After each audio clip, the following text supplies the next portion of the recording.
Let me show you how I made this horror short. Hello, making scenes like this is something I love, and being able to make these by myself is possible by utilising many tools. For instance, I used Blender, Maya, Substance Painter and Unreal Engine to create this short horror clip. Most of what I'm going to go through will be brief overviews, as explaining each section in detail would end up making a 40-minute video in total. But anyway, let's get started on how I created this short.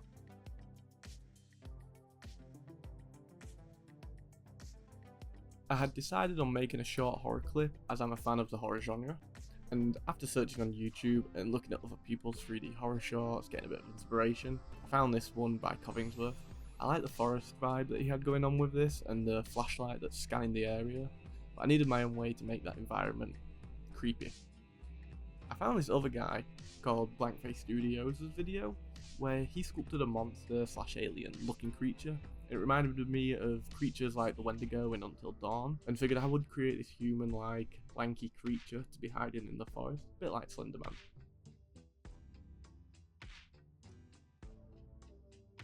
For this project, I used a bunch of different softwares, and in some cases, I went back and forth between the softwares.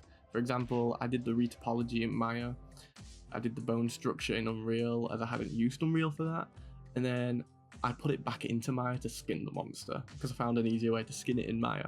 But since I'm doing all this from scratch and by myself, there's no harm in, jumping from software to software to get the job done.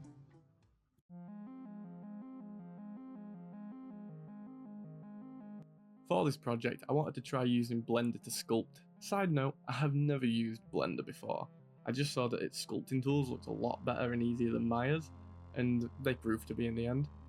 I had a few failed attempts, but I slowly picked up how to sculpt and make the features, creating subtle details like the ribs sticking out a bit more and the face shaped in the joints to give them more detail. I then FBX'd it and put it into Maya for retopology, as I've done retopology in Maya before and I found it really good and easy to do. In Maya, you basically select the quad draw tool to select your sculpt, and then at the top there's this little magnet you can press while the sculpt is selected. This makes the surface a live surface. So, when you go to draw faces, it sticks to the sculpt. Also, I built up half the model and then just mirrored it over. Nice and simple this way.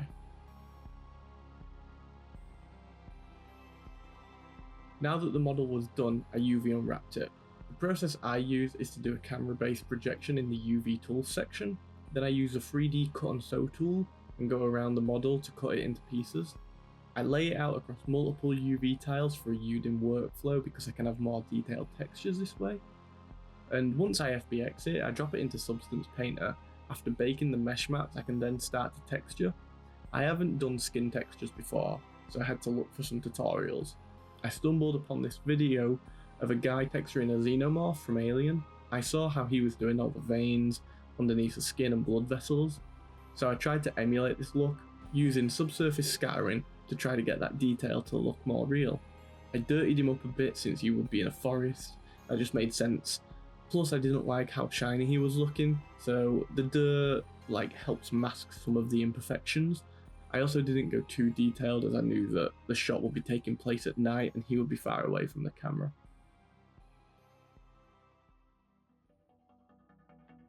I have made one bone structure before, but in Maya, and I decided to take a look at Unreal Engine for it this time and see how it is. I'd also seen that I could mirror the bones, so I could just do one side and mirror it, which was kind of handy. I was going to skin in Unreal as well, but I found this tutorial for a plugin you can get in Maya, it's called NG Skin Tools, and decided to learn and use that. I've never skinned a character before, so I had no idea how to go about this, but after many tutorials and tips on what to do, I got the hang of it. I found it really handy animating the bones, then skinning when the bones move. You can see if you've skinned an area wrong and what needs fixing. It did take me a while to get the character skinned, but I think in the end it came out well.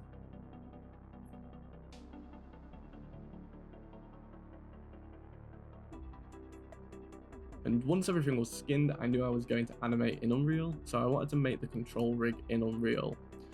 So Unreal Engine brought out a modular control rig, where you kind of just drag and drop it, and it makes the controllers. It worked really well for the most part.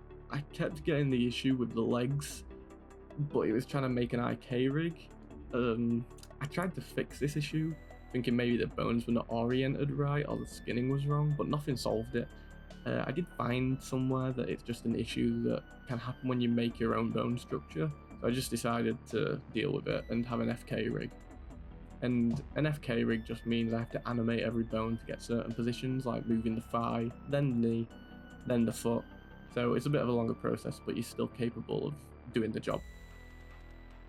And that's the monster completed. Now before I start animating, I've got the next task to do.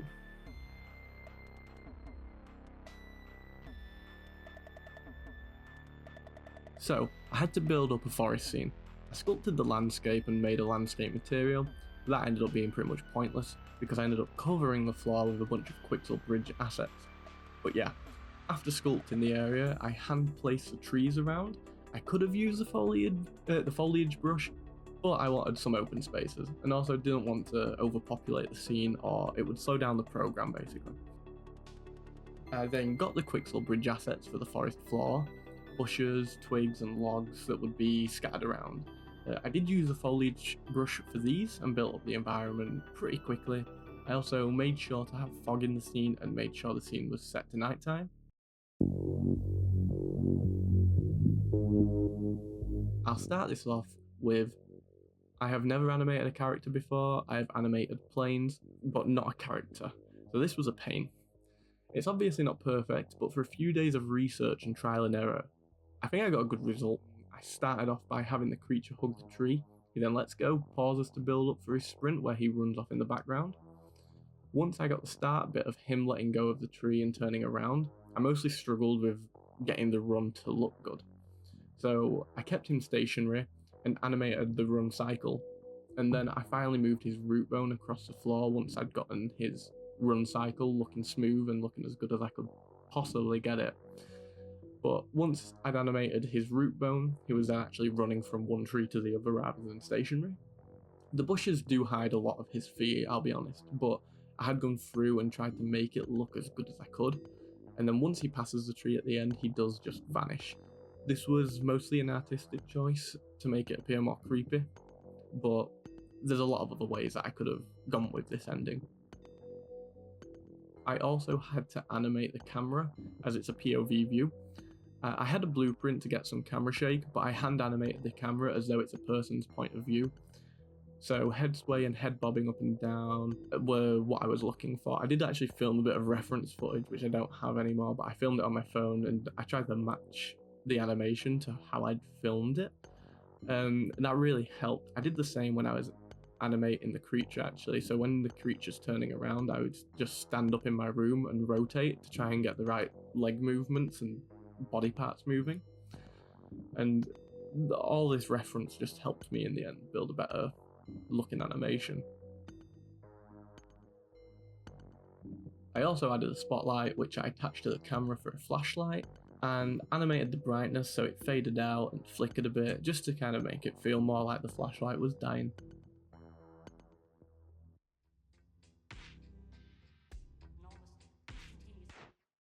I found that for this render, using Path Tracer as the way to render it drastically changed the final result. Path Tracer will anyway, because it has better bounce light and it's a bit more realistic, but it showed more of the flashlight's beam through the fog, which was the look that I was trying to get.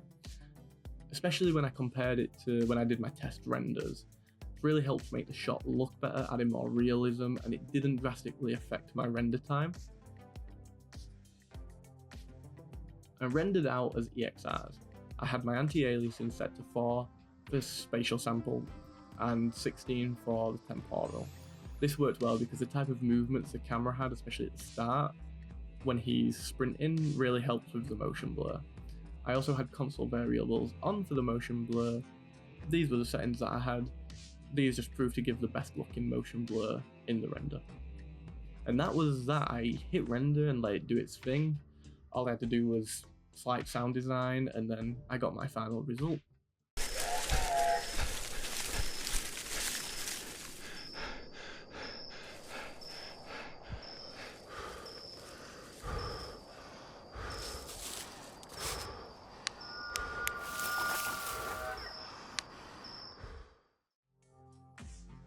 I learned a lot of new things for this project, which is why I enjoy doing these. I usually try to learn a bit more when I'm doing them.